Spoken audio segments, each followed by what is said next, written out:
अगाड़ों के साथ साथ यहाँ स्वागत जो है वो प्रधानमंत्री का किया जा रहा है। पारंपरिक जो वाद्य यंत्र हैं उनकी आवाज़ें हमने सुनी, करतल ध्वनि के साथ एक बड़ा ही भव्य तरीके से स्वागत जो है, और उसके साथ साथ जो मंत्रोच्चारण है वो भी लगातार यहाँ रहा। विनोद जी, जानना चाहेंगे आपसे, क्योंकि जब पूरी सीट की खास तौर से बात की जाए, ना सिर्फ पूरी बल्कि ओडिशा की जो और भी सीटें हैं, अब तक माना जा रहा है कि इस बार काफ़ी बदलाव जो है राजनीतिक रूप से उसमें देखने को मिलेगा। और अक्सर हमने देखा है जहाँ जहाँ प्रधानमंत्री का रोड शो रहा है वहाँ से ना सिर्फ जो वोटिंग प्रतिशत है, जो मतदाता हैं वो तो जागरूक होते ही हैं, लेकिन जो बदलाव की बयार है कहीं ना कहीं इस रोड शो के साथ मिलते हुए नजर आती है। डेफिनेटली बहुत बढ़िया सवाल किया है आपने। प्राइम मिनिस्टर मोदी का ये रोड शो जो है, कम से कम आप इस बात के हम लोग गवाह हैं और साक्षी है, जब लोकतंत्र में जब हम बात करते हैं कि लोगों के साथ एक सीधा संवाद। विनोद जी, आपसे दोबारा संपर्क साधेंगे, आपकी आवाज़ हम तक नहीं पहुंच रही है, लेकिन आपने बहुत बेहतरीन तरीके से जितना हम समझ पाए वो ये कह रहे हैं कि क्योंकि वो खुद वहाँ पर साक्षी हैं, तो वो ये महसूस कर पा रहे हैं कि जिस तरह से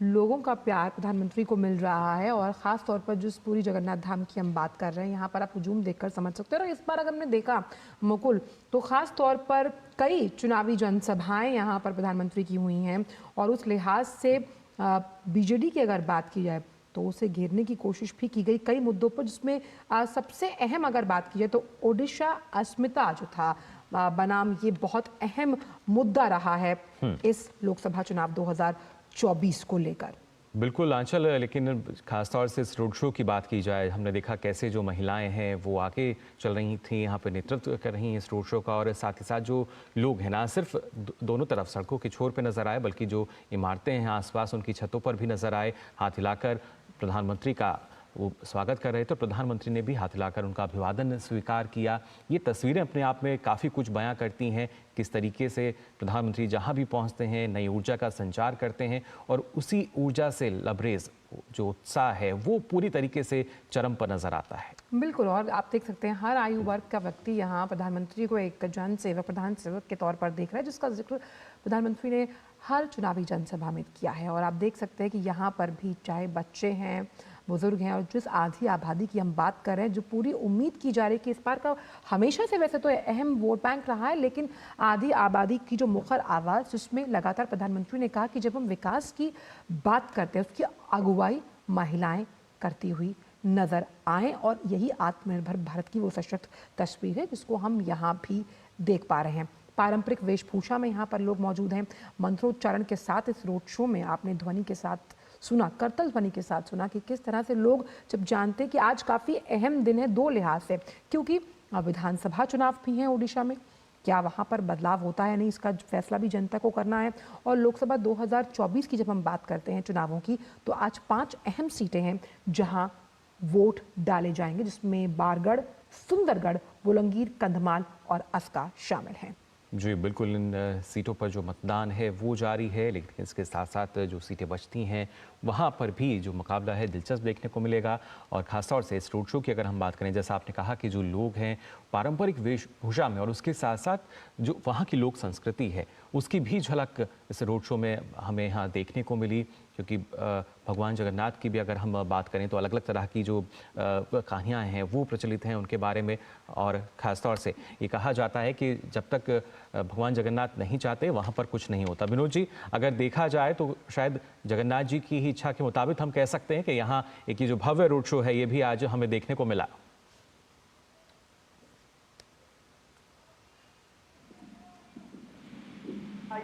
जी, तो ये हम कह सकते हैं कि संबित पात्रा का पिछला चुनाव भी जो था मात्र 11,000 वोट से संबित पात्रा यहाँ चुनाव हारे थे जी। और ये चुनाव संबित पात्रा के लिए वही चुनाव है जो कभी अमेठी में स्मृति ईरानी का रहा होगा। हमें याद करना चाहिए कि संबित पात्रा चुनाव हारने के बाद एक दिन भी उसके बाद उन्होंने विश्राम नहीं लिया और लगातार टीवी में काम करते रहे जी। तो ये एक इम्पोर्टेंट चीज है कि जनता आपको स्वीकार करती है या अस्वीकार करती है, लेकिन अगर वो उम्मीदवार जनता। चलिए, अजय हमारे साथ मौजूद हैं, अजय मिश्र हमारे सहयोगी। अजय, अगर बात की जाए बीजेडी की, तो एक बहुत बयान जो चर्चा में रहा वो ये था एक्सपायरी डेट को लेकर, जिसका जिक्र प्रधानमंत्री ने किया, जहां ओडिशा की अस्मिता को लेकर प्रधानमंत्री ने कई चुनावी जनसभाओं में सवाल उठाए हैं। अगर हम एंटी इनकम्बेंसी की बात करें, क्योंकि आप ग्राउंड पर मौजूद हैं, इस रोड शो में, कितना बड़ा फैक्टर मानते हैं आप इसे? देखिए आंचल, पूरे देश में जो इस वक्त चुनाव चल रहे हैं उसमें उड़ीसा में होने वाला चुनाव शायद सबसे दिलचस्प चुनाव है। बिल्कुल। ऐसा मैं इसलिए कह रहा हूं क्योंकि बीजेपी, बीजेडी जिनके प्रोनाउंसिएशन में भी बहुत ज्यादा अंतर दिखता नहीं है, बहुत जी। सारे एनालिस्ट ये मानते हैं कि बीजेपी और बीजेडी में भले ही आपको इस चुनाव में प्रतिद्वंदिता दिख रही हो, लेकिन बीजेडी कई मुद्दों पर बीजेपी का समर्थन करती आई है, पूरे 10 साल समर्थन करती आई है। और आपने एक भी बयान बीजेडी का ऐसा नहीं देखा होगा जो कि बीजेपी की नीतियों के खिलाफ हो। लेकिन जिस तरह से प्रधानमंत्री ने एक टीवी इंटरव्यू में ये कहा था कि ये उनके चुनाव की मजबूरी होती है कि जब भी उनको इलेक्शन फाइट करना होता है तो उनको राज्य में जाकर के राज्य के मुख्यमंत्री के खिलाफ बोलना पड़ता है। जी। तो मजबूरी है, पॉलिटिकल मजबूरी है, क्योंकि उनको प्रतिद्वंदिता में उतरना पड़ा है। ऐसा वो नहीं चाहते हैं। और ये सवाल था वन नेशन वन इलेक्शन को लेकर के कि क्या देश में वन नेशन वन इलेक्शन पे जोर देना चाहिए। आप देखिए इस वक्त उड़ीसा में आज जब 20 मई है तो 5 लोकसभा सीटों के लिए और 35 विधानसभा सीटों के लिए एक साथ चुनाव हो रहे हैं। ये मुद्दा देश के लिए बहुत इंपॉर्टेंट है। साथ ही साथ देश के विकास के लिए ये जरूरी है ये चुनाव विधानसभा की, लोकसभा की एक साथ हों। और उसके बाद जिस तरह से प्रधानमंत्री चाहते हैं, उनकी मंशा यह है कि सारे मुख्यमंत्री मिलकर के प्रधानमंत्री के साथ मिलकर के अगले 5 साल केवल और केवल विकास की बात करें। आप देखिए ये जो आप रोड शो देख रहे हैं, ये एक तरह से बीजेपी के पक्ष में माहौल बनाने का तो कार्यक्रम है ही है। जगन्नाथ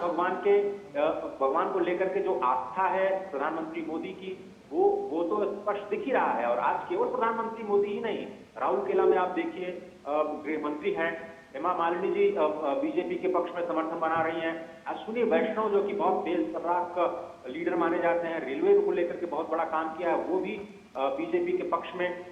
समर्थन बनाते हुए नजर आ रहे हैं। तो अपने लिए बीजेपी फाइट कर रही है। और ये भी कहा जाता है कि बीजेडी का जो भी लॉस है, बीजू जनता दल का जो भी लॉस होगा वो बीजेपी का ही गेन है, क्योंकि जमीन पर कहीं दूसरे दल, कांग्रेस या दूसरे विपक्षी दल बिल्कुल नजर नहीं आते हैं। और ये भी बहुत सारे लोग मान रहे हैं कि अगर मान लीजिए इस वक्त भले ही आपको एक दूसरे के खिलाफ लड़ते हुए दिखाई दे रहे हो बीजेपी और बीजेडी, लेकिन केंद्र में आप दोनों को एक दूसरे का सहयोगी मानकर। लेकिन अजय, क्या मान सकते हैं 2014 और 2019 में जिस ग्रास रूट लेवल पॉलिटिक्स की हम लगातार बात कर रहे हैं, उसको मजबूत जनाधार इस बार आप 2024 में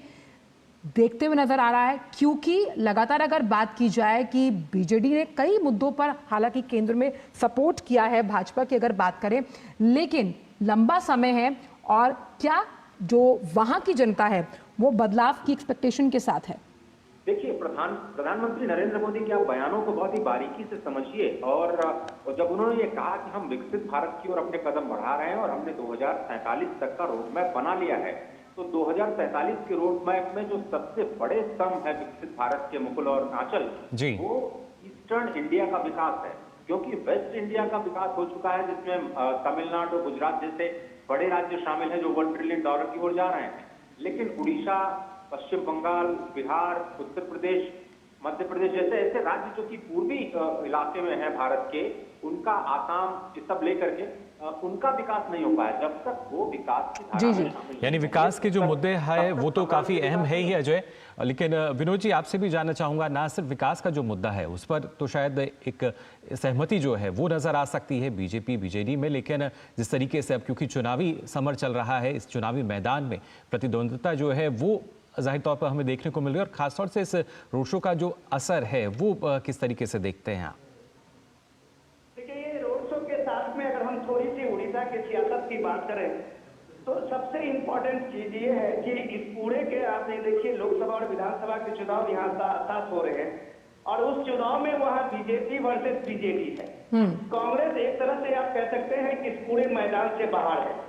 आप ये पिछले 1-1.5 महीने में देखिए तो प्राइम मिनिस्टर मोदी ने 11 रैलियां की हैं उड़ीसा के अलग अलग कंस्टिट्यूंसी पे, अलग अलग जगह पे। और जब प्राइम मिनिस्टर इस कॉन्फिडेंस से बताते हैं कि 10 जून को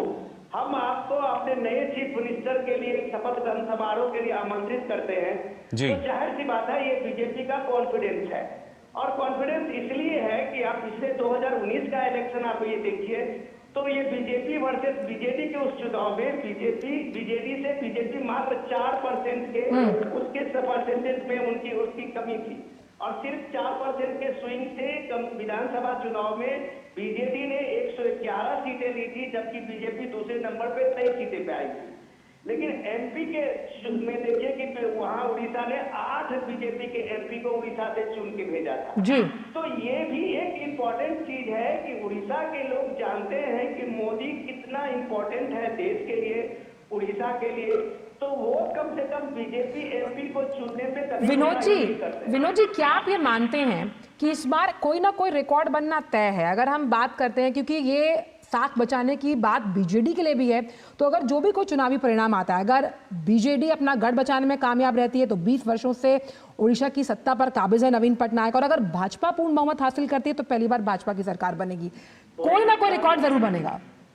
शानदार सवाल पूछा है आपने। दोनों के लिए रिकॉर्ड ये है कि आप ये देखिए कि सबसे इम्पोर्टेंट ये है कि सिक्किम के चीफ मिनिस्टर के बाद ये पहला चीफ मिनिस्टर जेडी पटनायक के परिवार से नवीन पटनायक होंगे जो लगातार 5 बार चुनाव जीत करके चीफ मिनिस्टर बनते रहे और ये 6वीं बार वो चीफ मिनिस्टर के इस पे बनने के लिए अपने लिए लड़ाई लड़ रहे हैं। लेकिन सबसे जो इसमें खास बात ये है कि नवीन पटनायक बहुत ही बुजुर्ग हो चुके हैं जी। अब जब प्राइम मिनिस्टर अपने सभाओं में कहते हैं कि यहाँ उड़ीसा में एक सुपर चीफ मिनिस्टर आ गया है, यंग मैन जिसका जिक्र किया गया, सीधे सीधे लोगों को बताते हैं कि सीएम नवीन पटनायक अब काम करने की स्थिति में नहीं है। अब उनका जो पर्सनल असिस्टेंट या पीए जो थे पांड्या साहब, वो एक नई भूमिका में आ गए हैं। तो ये चीजें जो है वो बीजेपी को एक ये मौका देता है कि कम से कम लीडरशिप के मामले में अगर आप देखें तो ट्राइबल लीडर के साथ साथ नॉन ट्राइबल लीडर बीजेपी के एक आप कह सकते हैं कि एक पूरी टीम है, जिसलिए वो पूरे कॉन्फिडेंस के साथ पीएम मोदी कहते हैं कि आपको हम उड़ीसा के ही बहुत ही कुशल स्किल्ड सीएम आपको हम देने जा रहे हैं। तो लोगों को लगता है कि नवीन पटनायक के पिछले 24 साल के शासन में अगर एक नया सीएम का फेस आता है जो उड़ीसा को एक डबल इंजन सरकार के रूप में जो और स्टेट में डेवलपमेंट हुआ है, ये मौका अगर उड़ीसा को मिलता है तो शायद एक बीमारू स्टेट से जो उड़ीसा बहुत ही पिछड़ा इलाका है, बहुत ही गरीब राज्य है, तो शायद उसको इससे मुक्ति मिल सकती है। तो ये जो आप भीड़ देख रहे हैं, ये जो आप रोड शो में लोगों की लंबी कतारें सुबह सुबह का देख रहे हैं, अभी लोग और बिल्कुल बहुत इंटरेस्टिंग रोचक ये है, विनोद जी भी इस बात से इत्तेफाक रखेंगे कि 2009 की अगर बात की जाए तो बीजेपी की जूनियर पार्टी के रूप में यहाँ काम करती थी। अजय, अगर आप हमारे साथ बने हुए हैं तो हम ये समझना चाहेंगे कि राज्यसभा चुनाव के लिए हमने बीजेडी का जो ये सियासी समीकरण है वो बदलते हुए देखा, क्योंकि ओडिशा में अश्विनी वैष्णव का समर्थन करती हुई नजर आई बीजेडी, ना तो वो घटक दलों में आती है फिर भी। अजय, बहुत सारे मुद्दों पर बीजेडी ने बीजेपी का समर्थन किया है और अश्विनी वैष्णव जो कि राज्यसभा के लिए उड़ीसा से आए, वो आज स्वयं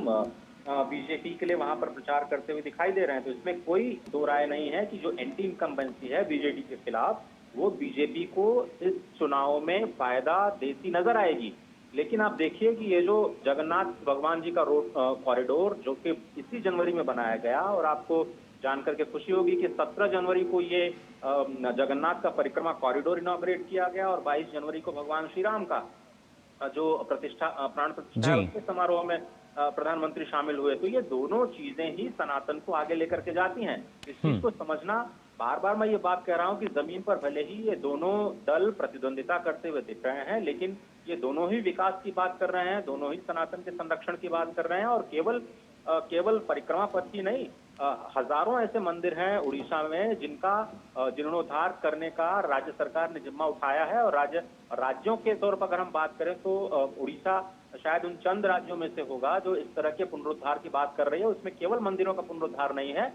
अलग अलग जो संस्थान, जो ऐतिहासिक और पुरातात्विक महत्व के संस्थान हैं, उनका पुनरुद्धार शामिल है। उड़ीसा में अगर हम इकोनॉमिक तौर पर बात करें आंचल, तो ये उड़ीसा एक सरप्लस राज्य है, रेवेन्यू सरप्लस राज्य है। लेकिन जिस तरह से विनोद जी बता रहे थे कि ये एक बीमारू राज्य में गिना जाता था और अभी भी बहुत सारे ऐसे इलाके हैं जो पिछड़े हुए हैं, वहां पर केंद्र की योजनाएं पूरी तरह से पहुंच नहीं पाई हैं। लोग ये आरोप लगा रहे हैं कि राज्य सरकार उनको रोक रही है और उसमें एक रोड़ा बन करके उभर रही है, या फिर अपने ठप्पे के साथ उन योजनाओं को लागू कर रही है? क्या इन बातों को जनता समझेगी? या प्रधानमंत्री और बीजेपी के जो दूसरे नेता हैं इस बात को समझा पाएंगे कि ठीक है, सभी लोकसभा और विधानसभा दोनों ही स्तर पर विकास के ही कार्य होते हैं, लेकिन वाकई विकास कौन चाहता है? और क्या जो ये लगातार 5 बार का जो इन्होंने विधानसभा चुनाव जीता नवीन बाबू ने, जी वो छठी बार अजय, लेकिन चुनावी मुद्दों के अलावा जब पाएंगे? जैसा आपने कहा कि जो सनातन धर्म को जिस तरीके से बढ़ावा दिया जा रहा है और खासतौर से जो आस्था विश्वास की हम बात करें, वो भी इस चुनाव में अहम हम मान सकते हैं, खासतौर से पूरी की बात की जाए तो। ₹800 का प्रोजेक्ट है परिक्रमा मार्ग में, और बिना किसी दिक्कत के वहाँ के लोगों को जो सैकड़ों साल से भगवान जगन्नाथ के श्री मंदिर के आसपास रह रहे थे, उनको उचित मुआवजा देकर के उनके सभी भावनाओं का ख्याल रखते हुए जिस तरह से राम मंदिर में किया गया कि उनको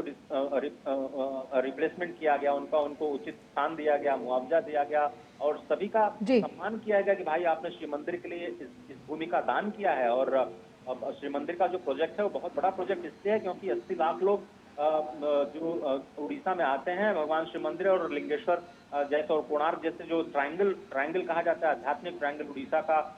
पुरी बीच के साथ में, वहाँ के दर्शन के लिए आते हैं 80 लाख लोग, जो कि परिक्रमा मार्ग के बाद ये कहा जा रहा है कि कई गुना बढ़ सकते हैं। तो ये उड़ीसा को एक नए रूप में प्रोजेक्ट करना पूरे वर्ल्ड स्टेज पे, यही तो जो उड़िया कहते हैं ना कि उड़िया गौरव के लिए बहुत जरूरी है। अजय, बिल्कुल आपने सही बोला, लेकिन इस पर एक टेक हम विनोद जी का। विनोद जी, जब हम बात कर रहे हैं कि इस पर कड़ी चुनौती देती हुई बीजेपी नजर आ रही है बीजेडी को, यहाँ पर आधी आबादी या फिर महिलाओं का अगर हम जिक्र करें, जिसमें 70 लाख महिलाएं हैं उड़ीसा में, और करीबन 6 लाख से ज्यादा जो सेल्फ हेल्प ग्रुप्स यानी स्वयं सहायता समूह से जुड़ी हुई हैं, और इसी कड़ी में शक्ति वंदन कार्यक्रम के जरिए बीजेपी की नजर इन वोटर्स को साधने की भी रहेगी। विनोद जी, आगे बढ़ाता हूं कि उड़ीसा का यूनिकनेस को आप ये समझिए कि जब यहाँ पे पूर्वोत्तर भारत में खास करके बिहार, यूपी में आप जिस तरह से जातिगत राजनीति का बोलबाला देखते हैं, उसके साथ में अगर आप उड़ीसा को देखें तो ये आपको एक कमाल का एक उड़ीसा का रहा है लोगों की अपनी एक लोकतंत्र के प्रति, कि लोगों ने यहाँ जात पात और ये कास्ट कॉम्बिनेशन को कभी नहीं माना है। आप उम्मीद कर सकते हैं इस राजनीति को, भारत के लोकतंत्र को, कि वहाँ पटनायक समाज के लोग अगर आप कहें तो कास्ट इक्वेशन में सबसे कम संख्या में आते हैं। लेकिन आप ये देखिए, नवीन पटनायक अगर 24 साल से लगातार सीएम है तो ये माना जाएगा कि उनकी अपनी एक क्रेडिबिलिटी है, उनका एक वेलफेयर स्कीम जो है उसको लोगों ने सराहा है। रही बात जो बीजेपी के साथ में जो उनका अपना एक कंटेस्ट है, वो कभी भी सेंटर में खास करके मोदी को विरोध करते हुए नहीं दिखे हैं। लेकिन आप ये भी हमें नहीं भूलना चाहिए कि नवीन पटनायक जब पहला चीफ मिनिस्टर बने थे तो बीजेपी के सहयोग से ही बने थे। 2000 में बीजेपी और बीजेडी ने साथ साथ चुनाव लड़के पूरे कांग्रेस के वहां पे एक तरह से सत्ता का जो एक लंबा सिलसिला था उसको खत्म किया था, और इसमें बीजेपी ने उनको एक बहुत ही महत्वपूर्ण योगदान दिया था। लेकिन बाद में चल के जो दूसरा इलेक्शन 2005 के इलेक्शन में आते आते नवीन पटनायक ने बीजेपी से अपना नाता तोड़ लिया था। उसके बाद लगातार जो है बीजेपी वहां अपोजिशन में है, और अपोजिशन में होने का मतलब ये नहीं होता है कि आप अपोजिशन में एक नीतिगत फैसले पे एक सकारात्मक सहयोग देते हुए आप राज्य को आगे बढ़ाते हैं। लेकिन बीजेपी वहां एक तरह से नवीन पटनायक के घोर विरोधी के रूप में है। आज अगर कांग्रेस की हालत आप ये देखिए कि उनको कायदे का 10 आप पूरी में ही आप ले लीजिए कि कांग्रेस के जो एमपी के कैंडिडेट थे उन्होंने लास्ट मोमेंट में अपना ये नॉमिनेशन वापस ले लिया था। तो 3-4 ऐसे जगह आप देखें, जैसे आप इंदौर का देखें, जैसे आप सूरत का देखें, उसी तरह से पूरी भी नाम आया था उसपे कि कैंडिडेट ने यह आरोप लगा के कांग्रेस के नेतृत्व पे यह आरोप लगाया था कि इतना लचर व्यवस्था कांग्रेस की है, जो एक सीट नहीं कोई जीत सकता, तो मैं अपना उम्मीदवारी वापस ले देती हूँ, मेरे पास इतने पैसे नहीं है, और पूरी के कैंडिडेट ने अपना कैंडिडेचर वापस ले लिया था। तो कमोबेश ये स्थिति जो कांग्रेस ने वहां बनाई है, तो एक तरह से तो विनोद जी हम क्या ये मान सकते हैं? अब ये लड़ाई, एक मिनट में पूरी कर दूं, ये लड़ाई जो है अब सीधे सीधे बीजेपी और बीजेडी पे है, और बीजेपी और बीजेडी में जो ये राइवलरी है वो सीधे सीधे असेंबली के साथ साथ लोकसभा के चुनाव में ज्यादा से ज्यादा नंबर्स के लिए है। बिल्कुल। इसमें अभी कोई दोस्ती नहीं है, ये सीधी लड़ाई है। और जी लोगों बिल्कुल, के ये सामने क्योंकि में चुनावी BJP मैदान और में जब BJP अपने-अपने प्रतिद्वंदी होते हैं। बहुत अहम बात की, और इसका इसी पर एक टेक आपका ये भी विनोद जी, आप बेहतर बता पाएंगे राजनीतिक समझ के लिहाज से कि इंडी गठबंधन से जो दूरी दिखाई है बीजेडी ने, इसका सियासी मतलब क्या यही है कि वो बीजेपी को कोई एक मौका नहीं देना चाहते कि उनके खिलाफ माहौल बनाया जाए उड़ीसा में? आप ये जरूर कह सकते हैं कि नवीन पटनायक का ये लास्ट अपना एक टेन्योर का वो ये चाहते हैं कि उड़ीसा में उनका जो एक चला है उसको नवीन पटनायक अपने किसी बेटे भतीजे और परिवार के किसी लोगों को आगे नहीं बढ़ाया है इस सत्ता की राजनीति में। वो भी एक तरह से वहाँ एक आदर्श है। लेकिन अब सवाल है कि नवीन पटनायक पिछले 4-5 सालों से उतना एक्टिव नहीं रह पाते हैं। ये उनके एक्टिव नहीं रहने का खामियाजा वहाँ की जनता और डेवलपमेंट के कामों में पड़ता है, जिसको लोग एहसास कर रहे हैं। तो वहाँ एक कुशल नेतृत्व देने के लिए, युवा नेतृत्व देने के लिए बीजेपी के पास ये मौका है। और लोगों के बीच में जब बीजेपी एक कुशल नेतृत्व और युवा नेतृत्व को सामने ला के खड़ी है, तो जाहिर सी बात है जनता एक अल्टरनेट के रूप में बीजेपी को देखती है। तो बीजेपी अभी भी अपोजिशन में है और बहुत मजबूती के साथ बीजेपी अपने चीजों को, डेवलपमेंट के चीजों में भले ही बीजेपी को सहयोग देता रहो, लेकिन फ्रंट पे लोगों के लिए बीजेपी वहां हमेशा नवीन पटनायक सरकार के खिलाफ में लड़ती रही है। तो जी, यानी एक मजबूत स्थिति जो है बीजेपी को इस चुनाव में दिख रहा है। जी बिल्कुल, वही मजबूत स्थिति जो है बीजेपी की यहाँ नजर भी आ रही है। और खासतौर से अजय, जब हम पुरी की बात करते हैं तो अमूमन रथ यात्रा जो यहाँ आयोजित होती है उसमें इस तरह का श्रद्धालुओं का जो सैलाब होता है वो हमें देखने को मिलता है। लेकिन आज इस रोड शो में भी हम कह सकते हैं कि ज़बरदस्त संख्या में, भारी संख्या में जो लोग हैं वो पहुंचे हैं और कहीं ना कहीं कोशिश कर रहे हैं कि प्रधानमंत्री की एक तस्वीर को अपने मोबाइल में कैद कर पाएं। देखिए, जो भगवान जगन्नाथ की पूरी यात्रा है वो शायद उड़ीसा का सबसे बड़ा महापर्व आप कह सकते हैं। और लाखों की संख्या में बताया जाता है कि 30 से 40 लाख लोग एक ही दिन भगवान जगन्नाथ की रथ यात्रा में शामिल होते हैं। तो उसमें उसका तो कोई मुकाबला कर नहीं सकता। लेकिन प्रधानमंत्री मोदी की भी लोकप्रियता, और खासतौर पर जब पूरा देश इस चीज को देख रहा है कि वो सनातन मूल्यों को फिर से प्रतिस्थापित करने के लिए कैसे जी जान से जुटे हुए हैं और वापस रिवाइवल की जो कोशिश हो रही है, तो उड़ीसा में इतनी बड़ी संख्या में जन सैलाब का उमड़ना और प्रधानमंत्री मोदी के प्रति जो लोगों का आस्था और विश्वास है, वो कहीं न कहीं ये दिखाता है कि जो लोगों का आकर्षण है प्रधानमंत्री के प्रति वो कम नहीं हुआ है। और क्या ये जो श्री मंदिर के परिक्रमा मार्ग के आसपास आप जो ये भीड़ देख रहे हैं जी, वो बीजेपी के प्रति अपने रुझान में या फिर चुनावों में कुछ उसका फल दे पाएगी, वो थोड़ा सा उसके लिए थोड़ा हमें इंतजार करना पड़ेगा। लेकिन ये तो बात है कि जब इतने लंबे समय से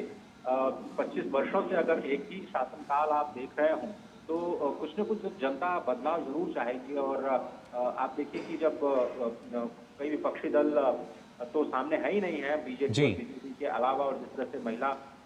सम्मान का जिक्र किया था आंचल ने, और महिलाओं की बात करें तो भुवनेश्वर से जो कांग्रेस के प्रत्याशी थे उन्होंने फंड न होने की वजह से अपना नाम वापस ले लिया था। तो आप ये समझिए कि जो अभी विपक्षीय लड़ाई है बीजेपी और बीजेडी के बीच में, और प्रधानमंत्री मोदी के प्रति जो जनता का आकर्षण है, जनता की जो श्रद्धा है, वो किस तरह से विकास के कार्यों के लिए वोट में तब्दील होती है नहीं, कोशिश यही कर रही है बीजेपी। इन तमाम मुद्दों के आधार पर जनता को कन्विंस करने का प्रयास किया जाए। ये सारे विकास के कार्य जारी रखेंगे, लेकिन आप हमारा भी मॉडल तो एक बार देख लीजिए। जी बिल्कुल अजय, लेकिन जब आर्थिक विकास की हम बात करते हैं, जैसा आपने बताया कि जो कॉरिडोर है उसका निर्माण किया गया, कहीं ना कहीं जो एक किसी भी राज्य की जब अर्थव्यवस्था को हम देखते हैं या कैसे वहाँ मुनाफा हो रहा है, पर्यटन के लिहाज से काफ़ी महत्वपूर्ण हो जाता है। और धार्मिक पर्यटन को बढ़ावा देने की भी जो कोशिशें हैं वो लगातार हम देख सकते हैं, उस लिहाज से कितना महत्वपूर्ण। और ये चुनौती बहुत अहम है क्योंकि विकास बनाम विकास है। हमने देखा कि किस तरह से जो जीरो टॉलरेंस नीति, जब आपदा प्रबंधन की हम बात करते हैं नवीन पटनायक सरकार की, और जिस तरह से प्रधानमंत्री का भी अपना कार्यकाल रहा है केंद्र की राजनीति में जीरो टॉलरेंस लेकर कई मुद्दों पर, तो यहाँ पर ये भी बहुत अहम है कि विकास बनाम विकास बहुत अहम मुद्दा है। देखिए, ये बिल्कुल सही कह रहे हैं आप, चाहे वो उड़ीसा में साइक्लोन प्रभावित इलाकों का रिस्टोरेशन हो, डिजास्टर मैनेजमेंट की बात हो, या फिर विकास की धारा को उन इलाकों तक पहुंचाने की जो अभी तक हाशिए पे पड़े हुए हैं, जो मुख्य धारा में शामिल नहीं हो पा रहे हैं, जिसमें कालाहांडी, कांधामाल जैसे ऐसे इलाके शामिल हैं जहां पर बड़ी संख्या में जनजातियां रहती हैं। तो कैसे विकास की कहानी को आप हरामो खास तक पहुंचाएं, यही राज्य और केंद्र के स्तर पर नीतियों के केंद्र में रहता है। लेकिन जिस तरह से अगर हम उड़ीसा के आर्थिक केंद्रों की बात करें तो उसमें धार्मिक पर्यटन मुकुल कह रहे थे कि बहुत ही इंपॉर्टेंट है, जो कई गुना बढ़ने की संभावना है आने वाले दिनों में। साथ ही साथ जो वहाँ का रॉ मटेरियल है जिसके लिए वो जाना जाता है उड़ीसा, वहाँ के रॉ मटेरियल को आप कैसे वहाँ के विकास के लिए इस्तेमाल कर सकते हैं, और उड़ीसा के वो काम आ सकता है कि नहीं, या फिर उसके लिए कुछ अलग से प्रबंधन या फिर प्रयोग करने की जरूरत है। तो केवल नीतियों को लागू करने की बात है कि कौन बेहतर ढंग से जनता के हित में लागू कर पाता है, और शायद यही एक आधार होता है जिस पर जनता अपने नेतृत्व को चुनती है। तो क्या बीजेडी की नीतियों का एक विकल्प के तौर पर बीजेपी की जो क्रियान्वयन की नीति है पूरे देश में जो देखा है, आउटकम के तौर पर जिस तरह से प्रधानमंत्री फोकस करते हैं, 100% सैचुरेशन पर फोकस करते हैं, बिना किसी भेदभाव के नीतियों को लागू करने की बात पर फोकस करते हैं, क्या इन राष्ट्रीय मुद्दों को लोकसभा के चुनाव में वहां की जनता प्राथमिकता देगी, ये देखने वाली बात होगी। पर इसमें कोई संदेह नहीं है कि 800 करोड़ रुपए का जो परिक्रमा मार्ग बनाया गया है, अब इसका असर वहाँ के पर्यटन पर पड़ेगा, वहाँ के अर्थव्यवस्था पर जरूर पड़ेगा और सकारात्मक पड़ेगा। और कैसे इसको और ज्यादा गति दी जाए, यही बीजेपी और बीजेडी दोनों की कोशिश होगी। कि भगवान जगन्नाथ को तो बिल्कुल अलग किया ही नहीं जा सकता उड़ीसा की राजनीति और उड़ीसा के आर्थिक परिदृश्य से, लेकिन कैसे उसको बेहतर किया जाए जनता के हित में, यही दोनों पक्षों की कोशिश होगी जनता को समझाने की। बिल्कुल। और जो खासतौर से राजनीतिक परिदृश्य की हम बात कर रहे हैं विनोद जी, नीतियां और उसके साथ साथ निर्णय, इन दोनों के साथ हम मान सकते हैं एक तरीके से विकास का आधार इनको माना जा सकता है। और ओडिशा में बीजेपी की तरफ से कोशिश यही है कि इसी विकास को और गति दे सकें। देखिए, मैं अजय की बात को आगे बढ़ाता हूँ। ये पुरी जो है, आप ये सोचिए कि ये जैसे कहा जाता है कि उड़ीसा की आत्मा जो है वो जगन्नाथ धाम को लेके पुरी में है। और जब प्रधानमंत्री मोदी ने अभी 2-4 इलेक्शन रैली में इस बात को उठाया था, वहाँ स्वर्ण भंडार की चाबी गुम के बारे में, तो वो एक बड़ा सा लोगों के बीच में एक चर्चा का विषय बना है कि नवीन पटनायक के दौर में उड़ीसा के सबसे जब आत्मा जगन्नाथ जी हैं, जगन्नाथ धाम है, और वहाँ उनका जो स्वर्ण भंडार है उसकी चाबी गुम हो गई है। एडमिनिस्ट्रेशन को बाद में ये कहना पड़ा कि हमें एक डुप्लीकेट चाबी मिली है। तो अब ये सवाल तो उठने लगा है कि यहाँ जो सनातन की जो एक सबसे प्रसिद्ध केंद्र को, अगर ये राज्य सरकार एक सुरक्षित और एक तरह से लोगों का की जो आस्था का एक ये प्रतिबिंब बनता हुआ जगन्नाथ का ये धाम है, वहाँ अगर आप उसके भंडार की चाबी गुम हो जाती है तो इसका मतलब कहीं ना कहीं वहाँ स्टेट गवर्नमेंट की एक कैपेसिटी है, और इस बात को लोग चर्चा करने लगे हैं। ये एक मुद्दा वहाँ पे बनते हुए दिख रहा है। जब बात वो कह रहे थे अजय कॉरिडोर की, तो आप ये देखिए कि ये जो सांस्कृतिक वैभव का जो ये दौर शुरू हुआ है पिछले 10 वर्षों में मोदी के दौर में, तो देश के अलग अलग जो सांस्कृतिक केंद्र हैं, जो धार्मिक स्थान है, जो माना जाता है कि भारत की एकता के सूत्र जो है वो इसी धार्मिक और इसी जो महत्वपूर्ण भारत की सांस्कृतिक केंद्र है उसी के जरिए है। लेकिन पता नहीं आजादी के बाद इसका कभी कोई विकास नहीं हुआ, और एक तरह से ये सारे धार्मिक केंद्र जो आस्था के केंद्र थे,